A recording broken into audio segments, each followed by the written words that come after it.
Hello aspirant. जैसा कि आपको पता है, यूपीएससी हर साल किसी न किसी लोकेशन स्पेसिफिक सवालों में जैसे कि ये पूछ लेता है कि मेडिटेरियन सी है, तो मेडिटेरियन सी के अराउंड कौन-कौन सी कंट्रीज़ लोकेटेड या फिर ब्लैक सी के अराउंड कौन सी कंट्रीज़ लोकेटेड है। हर साल यूपीएससी में ऐसे कुछ क्वेश्चन पूछे जाते हैं जो कि लोकेशन स्पेसिफिक होते हैं, ठीक है? बट हर एक सी बॉडी या हर एक इम्पोर्टेंट लोकेशन के अराउंड कौन सी कंट्रीज़ है, उनको याद रख पाना बहुत मुश्किल हो जाता है।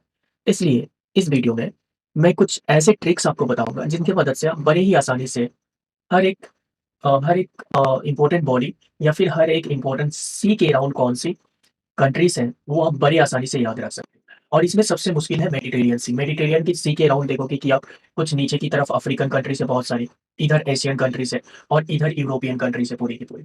ठीक है? तो ये बहुत ही मुश्किल हो जाता है। तो इसके लिए मैं कुछ ट्रिक लाया हूँ, जिसकी मदद से आप बड़े ही आसानी से इसको याद कर पाएँगे। ठीक है? तो पहला जो बॉडी है, जिस पहले बॉडी की हम बात करेंगे, वो है horns of Africa. Horns of Africa कहाँ है? जब आप अफ्रीका की बात करते हैं यहाँ पे जस्ट अ मिनट, ये ऐसा है अफ्रीका, ठीक है? यहाँ इधर हो जाता है रसिया, इसके बाद यहाँ पे ऐसे इंडिया। तो ये जो अफ्रीका में ये वाला पार्ट है, ठीक है? यहाँ पे आप देख सकते हैं ये वाला पार्ट, इसको हम बोलते हैं हॉर्न्स ऑफ अफ्रीका। तो इसको याद रखने का अच्छा तरीका क्या है? आप सीड याद कर लें, SEED seed. Seed S for Somalia, E for Ethiopia, E for Eritrea and D for Djibouti. ठीक है? तो ये 4 कंट्रीज़ आपको आसानी से इरिट्रिया, इथियोपिया, सोमालिया और डिजिबोटी, ये 4 कंट्रीज़ आपको याद हो जाते हैं। इसके बाद है number 2, 5 great lakes of America. आप देखोगे अमेरिका और कनाडा के बॉर्डर के इधर है यूनाइटेड स्टेट्स ऑफ अमेरिका और इधर ऊपर की तरफ है कनाडा। इन दोनों के बॉर्डर्स पे आप देखोगे बहुत सारे लेक्स लोकेटेड है, 1, 2, 3, 4 और 5। इनको बोला जाता है 5 ग्रेट लेक्स ऑफ अमेरिका। ठीक है? तो इनको याद रखने का ट्रिक क्या है? Homes, HOMES, homes, H for horror, ठीक है? कहाँ है ये? ये रहा, इसको हुरन, ठीक है? दूसरा Ontario, O for Ontario, M for Michigan, E for area, Erie and S for Superior, ठीक है?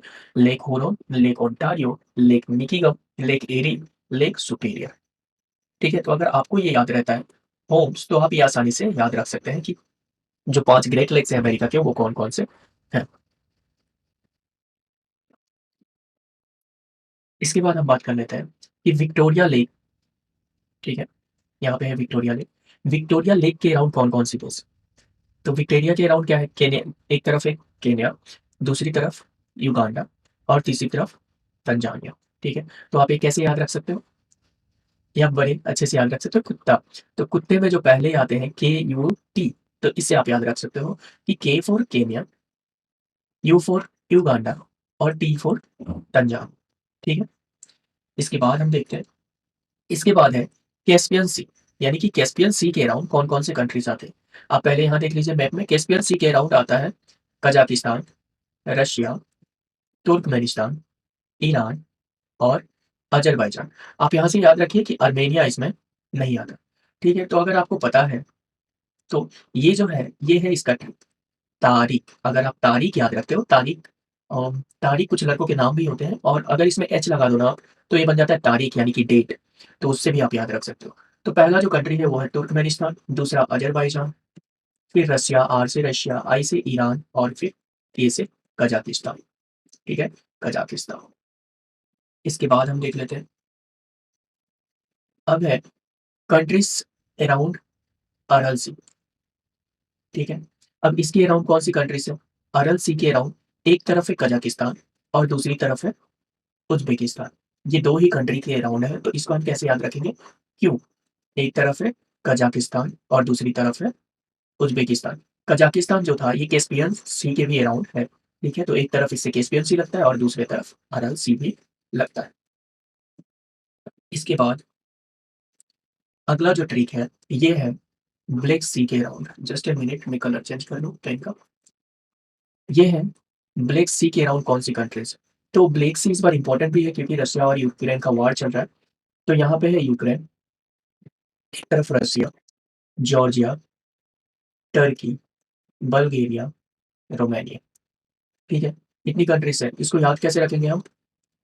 इसको याद रखने का तरीका है burger plus T, burger T, ठीक है? तो बर्गर से इसमें बस ई का कोई वैल्यू नहीं है। B for Bulgaria, U for Ukraine, R for Russia, G for Georgia, R for Romania और टी फॉर टर्की। तो बर्गर टी से आप याद रख सकते हैं बेस, बी से ब्लैक सी और बी से बर्गर टी। तो ब्लैक सी के अराउंड क्या है? Burger T. इसके बाद की जो ट्रिक है ये है एड्रियाटिक सी के around. Adriatic, just a minute, ये है Adriatic, just a minute, Adriatic sea के अराउंड। तो एड्रियाटिक सी के अराउंड कौन सी कंट्रीज है? एड्रियाटिक सी यहाँ पे फाइनली आप देखोगे तो ये कहाँ जाके मिलती है? मेडिटेरियन सी में, ठीक है? मेडिटेरियन सी। तो एड्रियाटिक सी के अराउंड कौन है? इटली है, स्लोवेनिया है, क्रोएटिया है, बोस्निया है, मोन मोंटेनेग्रो है और अल्बानिया है, ठीक है? तो इसको याद कैसे रखेंगे? सिक एमबीए, यानी कि आप बीमार पड़ते हो, ठीक है? तो पहले तो आप सिक का याद रखोगे, सिक प्लस एमबीए। अब इसका लिंक क्या है? सिक प्लस एमबीए का आप कोई लिंक नहीं लगा सकते है ना, तो आप ऐसे याद रख सकते हैं कि सिक के साथ क्या आ सकता है? एमबीबीएस, यानी कि जब हम सिक पढ़ते हैं तो डॉक्टर के पास जाते हैं। बट यहाँ क्योंकि गलत लिखा है तो एमबीए को, एमबीबीएस को किसी ने एमबीए लिख दिया है, ठीक है? तो इससे आपको याद रह जाएगा सिक के साथ एमबीए। तो ये कौन सी कंट्रीज है? S for Slovenia, M for Montenegro, I for Italy, B for Bosnia, C for Croatia, A for Albania. यहाँ पे के की कोई मान नहीं है, ठीक है? इसके बाद देखते हैं एड्रियाटिक सी के बाद ये है मलाका स्ट्रेट। अब मलाका स्ट्रेट का है, अगर आप यहाँ ध्यान से देखें तो ये ऊपर की तरफ है मलेशिया, ठीक है? और नीचे की तरफ है इंडोनेशिया, ठीक है? यहाँ पे है स्ट्रेट ऑफ सुंदा और यहाँ पे है स्ट्रेट ऑफ मलाका। तो स्ट्रेट ऑफ मलाका किसके बीच में है? मलेशिया और इंडोनेशिया के बीच में, ठीक है? बट कौन-कौन सी कंट्रीज़ इसको बॉर्डर करती है? यहाँ देखिए, यहाँ हल्का-सा पार्ट थाईलैंड का भी है, सॉरी सिंगापुर का भी है यहाँ सब, और यहाँ पे थाईलैंड का भी थोड़ा-सा पार्ट लगता है। तो 4 कंट्रीज़ इसको इसके बॉर्डरिंग है, जो है मिस्ट, इसको याद रख सकते हैं हम मिस्ट के फॉर्मूले से। मलाक्का स्ट्रेट, एम से मलाक्का स्ट्रेट, एम से मिस्ट। पहला है मलेशिया, फिर इंडोनेशिया, फिर सिंगापुर, फिर थाईलैंड, ठीक है? अगला ट्रिक देखते हैं। अगला ट्रिक है कंट्री सीरिया के अराउंड, ठीक है? तो सीरिया कहाँ है? सीरिया यहाँ पे, ये पूरी की पूरी सीरिया है। तो सीरिया के अराउंड अगर आप देखो तो ऊपर की तरफ है टर्की, इधर ईरान, इधर पैलेस्टीन, इज़राइल, लेबनान और इधर मेडिटेरियन सी। तो हम याद रखते हैं, क्या याद रखेंगे? टीजिल, सीरिया के अराउंड टीजिल। इससे क्या होगा? T for Turkey, I for Iran, J for Jordan, I for Israel और एल फॉर लेबनान। यहाँ मैंने बताया था पैलेस्टीन भी है, पर आपको पता होना चाहिए कि पैलेस्टीन इज़राइल का पार्ट है, ठीक है? इस वजह से उसको हमने इसमें कंसीडर नहीं किया। टर्की, ईरान, जॉर्डन, इज़राइल और लेबनान किसके अराउंड है ये? सीरिया के अराउंड। कैसे याद रखना है? टीजिल। अगर आप टीजिल याद रख सकते हो सीरिया के साथ, आपको ऐसे याद रख सीरिया, टीजिल, सीरिया, टीजिल, Turkey, Iran, Jordan, Israel, Lebanon. इसके बाद ये सबसे इम्पोर्टेंट है और ये है मेडिटेरेनियन सी। मेडिटेरेनियन सी इसलिए डिफिकल्ट है क्योंकि इसके अराउंड बहुत सारी कंट्रीज़ हैं। कुछ एशियन कंट्रीज़ हैं, है ना? कुछ एशियन कंट्रीज़ है, कुछ नीचे की तरफ है अफ्रीकन कंट्रीज़ है, हाँ, अफ्रीकन कंट्रीज़ है, इस तरफ एशियन कंट्रीज़ है, इधर सारी यूरोपियन कंट्रीज़ है, ठीक है? तो अगर हमें इसे याद रखना हो तो कैसे याद रखते हैं? मान लीजिए कि हमें इस तरफ की कंट्रीज़ को याद रखना है जो इस साइड से बॉर्डर कर रहे हैं। तो इस साइड से जो कंट्रीज़ बॉर्डर कर रहे हैं मेडिटेरियन सी को, वो है लिस्ट, लेबानन, इज़राइल, सीरिया और टर्की। लिस्ट से क्या याद रखना है? लेबानन, इज़राइल, सीरिया और टर्की। उसके बाद जो कंट्रीज़ नीचे की तरफ बॉर्डर कर रही है इसको, वो कौन है? मोरक्को, अल्जीरिया, टस्निया, लीबिया, इजिप्ट। तो इसको कैसे याद रखेंगे? इसका ट्रिक है metal. M for Morocco, E for Egypt, T for टस्निया, A for Algeria and L for Libya. ठीक है, यहाँ कंफ्यूज नहीं हो रहा है। यहाँ एल फॉर लीबिया है क्योंकि नीचे ये अफ्रीकन कंट्रीज, लीबिया क्या है? African countries. और यहाँ एल फॉर लेबानन है। लेबानन क्या है? लेबानन है एशियन कंट्री, ठीक है? और इसकी जो यूरोपियन कंट्रीज है, ऊपर की तरफ जो कंट्रीज लग रही हैं, वो क्या है? European countries. तो अगर आप चाहते हैं कि मेडिटेरियन सी का ऊपर के जो कंट्रीज़ है जैसे कि स्पेन, फ्रांस, इटली, बल्गेरिया, है ना? और क्या है ग्रीस और भी यहाँ पे छोटे-छोटे कंट्रीज़ हैं। इसका भी कोई ट्रिक मैं बनाऊँ और भी बहुत सारे इंटरनेशनल ऑर्गनाइज़ेशन है जैसे कि एससीओ हो गया, है ना? एससीओ उसके बाद जी20 का ऑलरेडी एक वीडियो ऑलरेडी अपलोडेड है, आप देख सकते हो कि कैसे जी11, जी20, जी10 ये सब जी7, जी20 आपस में इंटरलिंक्ड है और इन सबको एक साथ बड़े आसानी से याद किया जा सकता है। बाकी कंट्रीज़ जैसे कि एससीओ की कंट्रीज़ हो गई, क्वाड की कंट्रीज़ हो गई और भी जो इंटरनेशनल ऑर्गनाइज़ेशंस हैं, उनकी कंट्रीज़ हो गई। अगर आप चाहते हो कि उन सब पे भी मैं वीडियो बनाऊँ, तो इस वीडियो को आप अच्छे से देख लो और इस वीडियो को अपने दोस्तों में शेयर कर लो। इस वीडियो पे अगर लाइक का रेशियो 50 का रहा ना, जैसे अगर 50 लोग देखते हैं और 25 लोग लाइक करते हैं इस वीडियो, तो अगर वो रेशियो मेंटेन रहा तो मैं अगला वीडियो भी ट्रिक पे ज़रूर बनाऊँगा, जितने भी इंटरनेशनल ऑर्गनाइज़ेशन हो उसमें।